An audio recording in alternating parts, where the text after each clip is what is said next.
Hello, જય શ્રી કૃષ્ણ બધાને. કેમ છો બધા? મજામાં? આઈ હોપ કે તમે બધા મજામાં જ હશો.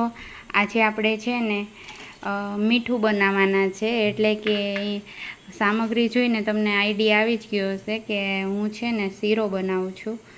પણ એવું નથી કે બધાને જ આવડતો હોય એવું જરૂરી. અત્યારની જનરેશનને આ બધું કંઈક નવું જ લાગે. અને આપણી એક વિસરાતી વાનગી છે, જે આપણા વડલાઓ જે પહેલાંના આપણા ઘરડાઓ જે કરતા ને શીરો લાપસીને એ જ છે. પણ અત્યારના છોકરાઓને આ બધું નવું લાગે. અને આ એક ઇઝી અને એવી વાનગી છે ને કે અત્યારની છોકરીઓ છે, જે નવી વહુઓ છે, એના માટે સાવ ઇઝી કહેવાય. એમ કે જે અમુક ચાસણી લેવાની ને એ બધી પ્રોસેસ, આમાં એ કાંઈ આવતું નથી.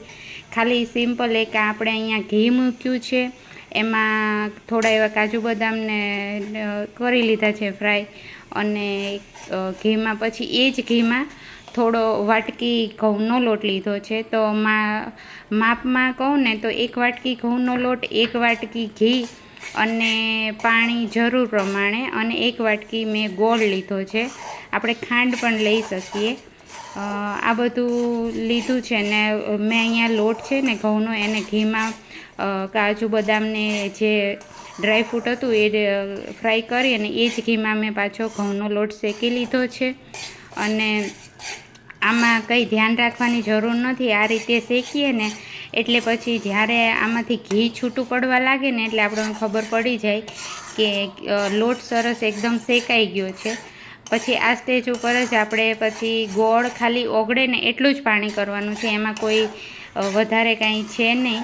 ખાલી ગોળ ઓગળી જાય એટલું ગરમ પાણી કરી અને પછી આપણું જો અહીંયા ધીમે ધીમે ઘી છૂટું પડવા લાગ્યું છે, એટલે હવે આપણે આ ગોળવાળું પાણી એમાં એડ કરીશું.